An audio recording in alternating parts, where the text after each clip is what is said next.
Hello, friends. This is Professor Googlov. Today's video will be a little unusual, but I'm sure you will like it. So, get comfortable and let's go.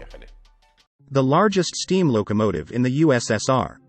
In 1934 in Lugansk at the Voroshilovograd locomotive works a prototype of the A steam locomotive, Andrei Andreev, was produced.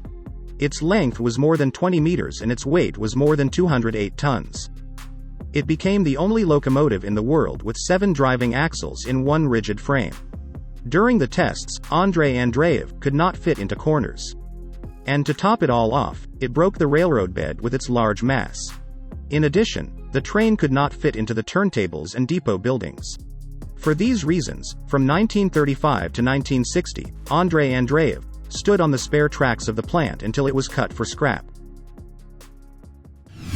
A big train on the Tehachapi Loop. The Tehachapi Loop is 1.7 kilometers long. It is a spiral section of railroad that is located in Kern County, California. It is owned by the Union Pacific Railroad, a branch of the Mojave. While the loop seems like a waste of time, it's actually an important part of the railroad's traffic control system. And one of the busiest, with up to 40 trains passing through it daily. Today, the loop is a National Historic Landmark and has been traveled by some of the largest trains in the world. The loop ride certainly looks amazing. At times, trains come out of the tunnel and ride the loop, almost bumping into each other. The Tehachapi Loop was built to make it easier for trains to pass through Tehachapi Pass.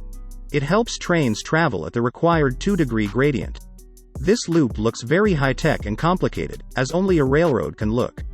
The loop was erected in 1876, before the advent of powerful machines and technology. 3,000 workers used dynamite and muscle power to build it. Keep watching and you'll find out what the fastest train in Russia is called. Rio Tinto Railroad. Rio Tinto Mining Company owns 200 locomotives that run on 1,700 kilometers of railroad track in Pilbara, Australia. These rails transport ore from 16 mines to 4 port terminals. The Rio Tinto Railroad is the largest privately owned railroad system and one of the most heavily loaded in the world. As you can imagine, it takes a lot of effort to make everything in this system work like a well-oiled machine. That's the responsibility of Fluor.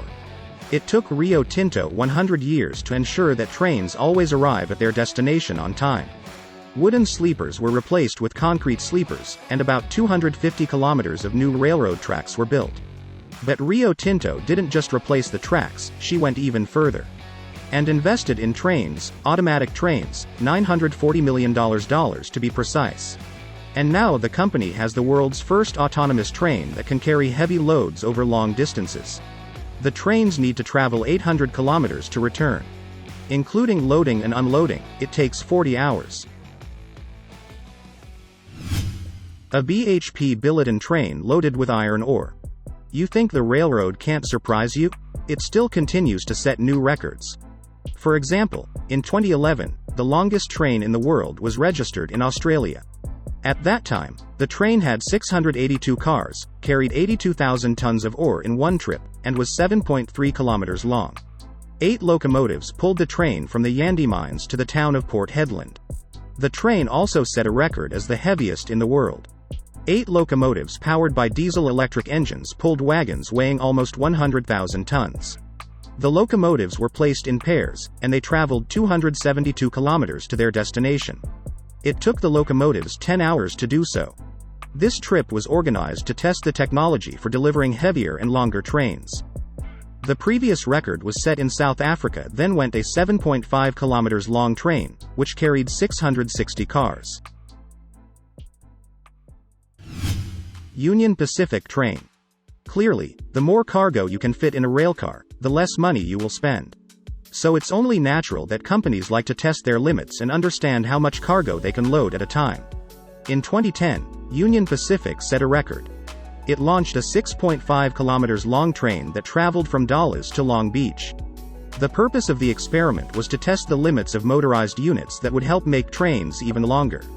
In the future, the railroad plans to use motor units in front of or between freight cars. This will help trains to carry heavy loads and not go off the tracks.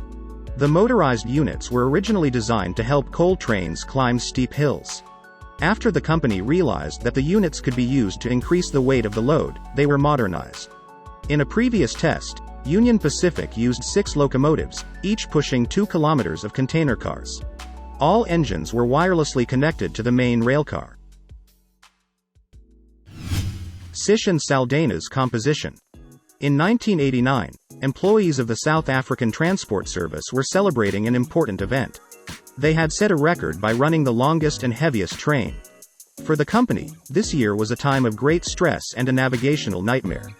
The train was 7.5 kilometers long and covered a distance of 861 kilometers from Sishen to Saldanha. This would have been manageable for an ordinary train. But this train was unusual.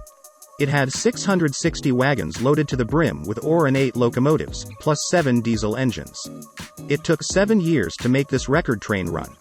It was important for the train to run on a weekend and enter the Guinness Book of Records as the longest and heaviest train in the world. The previous record was set in 1957. At that time the train consisted of a locomotive and 550 coal cars and covered a distance of 252 kilometers.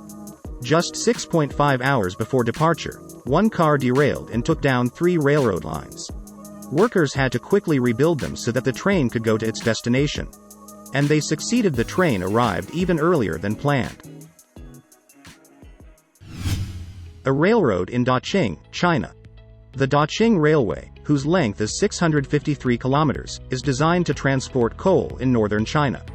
Daqing is a coal mining center located in Shaanxi Province. Most of the railroads in the country are under the Ministry of Transportation. But this railroad is owned by a joint stock company, Daqing Railways Company Limited. To say that this railroad is impressive is to say nothing.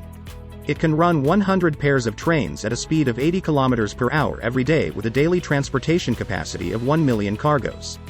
Freight trains on this road often carry 20,000 tons of cargo at a time. This is the largest freight capacity in China. Sapsan. Sapsan is the fastest train in Russia.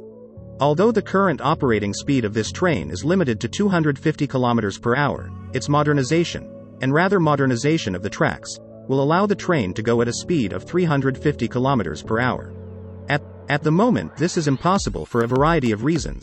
One of them is the vortex effect, which can knock a grown man off his feet at a distance of 5 meters from the tracks. Also, Sapsan sets one funny record: it is the widest high-speed train in the world. Although the train is built on a Siemens platform, due to the wider track gauge used in Russia of 1,520 mm, versus the European gauge of 1,435 mm, it was possible to increase the width of the carriage by 300 mm, which makes the Sapsan the pussiest bullet train. Well, as I promised, the video was interesting. So, subscribe to the channel, give it a thumbs up. See you tomorrow. Bye for now.